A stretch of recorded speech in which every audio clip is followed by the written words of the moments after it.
I'm guessing that as you went through your professional life, people were not coming up to you and saying, please, Lindsay, what the world needs is a book on George Washington's cabinet. So what made you want to undertake this book in the first place? Well, I love that you start with that question because people didn't ask that. But then once I explained that actually the last book that was written on the creation of the cabinet was in 1912, they would sit there and they'd go, wow, really? No one's written that story? Like, oh, I'm so glad you did. President Washington's original cabinet consisted of just 4 members: Secretary of State Thomas Jefferson, Secretary of War Henry Knox, Attorney General Edmund Randolph, and Secretary of the Treasury and future musical theater sensation Alexander Hamilton. Washington realized, and this was part of his greatness, he realized that everything he did as the first president was setting a precedent. And he was extraordinarily thoughtful in considering what impact his actions would have on later administrations, wasn't he? It wasn't hyperbole to say that he really thought that one wrong step would destroy the entire process.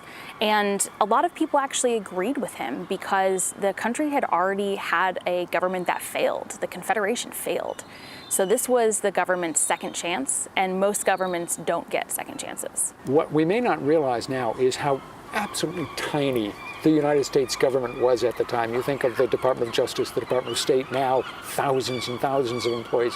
How many people were there roughly in, pick a department, back in the late 1780s, early 1790s?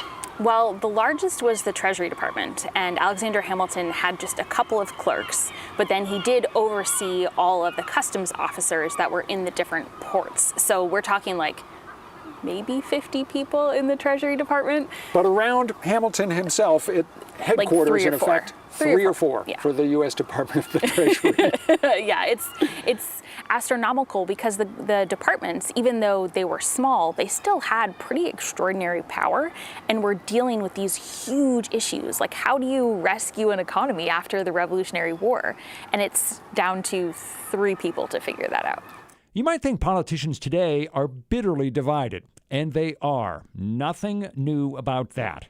Thomas Jefferson and Alexander Hamilton, 2 giants among the founders and fellow members of Washington's cabinet, loathed each other. I mean, every single possible thing you could imagine, they disagreed on. But the more time they spent in the cabinet, the more they became convinced that the other person was a mortal threat to the future of the republic, and that something had to be done to stop that person. If those men could look ahead into the future to 2021, there would be no doubt a lot that would appall them about America and American government, but they'd probably be astonished at some of the lasting influence of what they did and how it still governs what we do now. Oh, they would be absolutely shocked. They expected that their grand experiment of the Constitution would maybe last a couple of generations, and then the people that came after them would come up with something more brilliant to replace it. And so I think that's the most important legacy we can take away, is that we should be constantly striving to make it a more perfect union.